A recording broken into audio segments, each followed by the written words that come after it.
If this is what eBay being dead looks like, I say, let it die, let it die, let it shrivel up and come on, who's with me, huh? welcome to Matt's Profit Pursuit. I'm Matt, I'm a part-time reseller who sources at the Goodwill bins and sells on eBay, and I make what sold videos and break down each sale so you see exactly how much is made after fees, cost of goods, shipping, and taxes are taken out. And orders have been staying steady for me, at least as far as my metrics is concerned. I sell everyday items at a low price, and I have a pretty decent sized store. I got 11 orders going out. Let's see what sold. So this Iguana Jack, like Baja hoodie.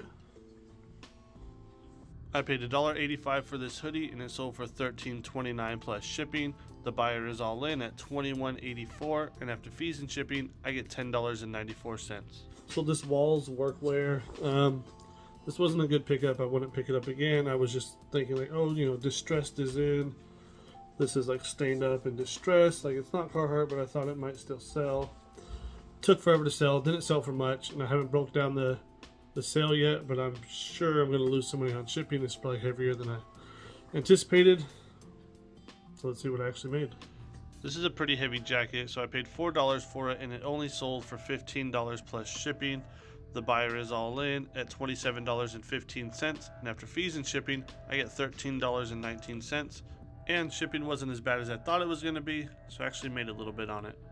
This pair of Nikes, and I am not even going to try to pronounce that. I do know that I sold a Nike running hat with that brand or whatever this is, and it was worth a lot of money.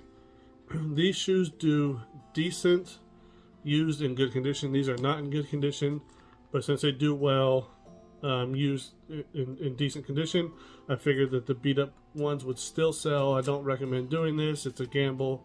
They've got some wear there. The tread's not the best. But if a shoe is expensive, a running shoe, people will buy beat up ones to do for a mud run or for a training shoe. That way they keep their good pairs of shoes nice and clean and ready for the actual race. I paid $1.45 for these shoes, and they sold for $15 plus shipping. The buyer is all in at $24.45, and after fees and shipping, I get $11.93. I sell a good amount of jeans, and Levi's do well for me again for my price point that I'm okay with. These are 502s, 32 by 30. I paid $1.60 for these jeans, and they sold for $17.99 plus shipping. The buyer is all in at $26.54, and after fees and shipping, I get $15.36. Had a few returns, so I stopped listing the actual measurements. I list whatever the tag says, so 30 or 32 by 30. In the description, I say see pictures for measurements, and then I take all the pictures of the measurements I need. That way it's up to the buyer to determine if they're the right size or not. A pair of Merrell little slip-on shoes. I paid $1.90 for these shoes, and they sold for $19 plus shipping. The buyer is all in at $27 even, and after fees and shipping, I get $14.82. This is a Tahari sweatshirt. I'm probably saying that wrong. Never heard of this brand. I just picked it up because it is cashmere, and people like cashmere sweatshirts. And this is a sweater, not a sweatshirt. Of course, I already knew that. I paid 60 cents for it, and it sold for $20 plus shipping. The buyer is all in at $26.88, and after fees and shipping, I get $17.79. This is a Lamar and Dooley jersey. Never heard of it. It just looked cool. Got the 90s vibe. Had it listed for a while. Lowered the price a few times and finally took an offer. I paid $1.30 for this jersey, and it sold for $20 plus shipping. The buyer is all in at $28.45, and after fees and shipping, I get $14.95. This pair of Birkenstock sandals sold. Even with some wear, they'll still sell, which is surprising to me, but the tread's pretty good on them. I paid $1.40 for these sandals, and they sold for $22.49 plus shipping. The buyer is all in at $31.04, and after fees and shipping, I get $18.58. I don't want to unfold this all the way, but it's a huge, like, Jägermeister flag thing. I paid $1.55 for this flag, and it sold for $22.50 plus shipping. The buyer is all in at $32.79, and after fees and shipping, I get $20.08. Sold this pair of high top chucks, even dirty and dingy. I didn't even clean them off. There's wear. I paid $2.70 for these shoes, and they sold for $25 plus shipping. The buyer is all in at $36.33, and after fees and shipping, I get $20.86. Then I got this vintage billiard shirt that I got from Flip the World, I don't know, 3-4 weeks ago now and whatnot.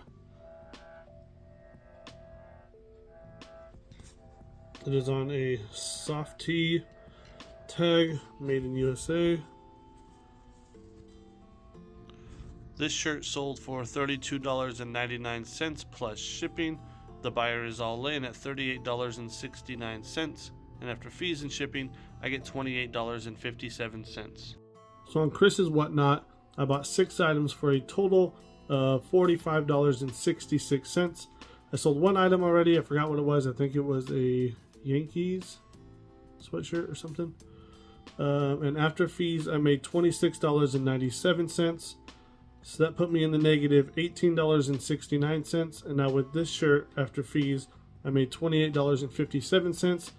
So now I am in the profit of $9.94, selling 2 of the 6 items. So again, these sales are good for me. This is a good amount of sales. And these are the type of items I pick up. They're everyday items that you probably have in your closet. They're at your local thrift store. They're definitely in abundance at the bins. And since I go to the bins and get them for so cheap, my average buy cost for the year is $2.07. I'm okay with selling items for $10 to $15. I'll still make a profit off of it. I don't recommend everyone to do that, so this is more of a volume game. I'm just trying to get every penny I can right now to invest in a few other things. Ideally, I would buy items with a higher sale price and a better sell-through rate. I'm getting decent sales, pretty consistent, because I have a pretty, for me it's a large store. It's like 1,150 items or something like that right now. So that's a pretty good sized store. So I have items in there that I've had for 2 years.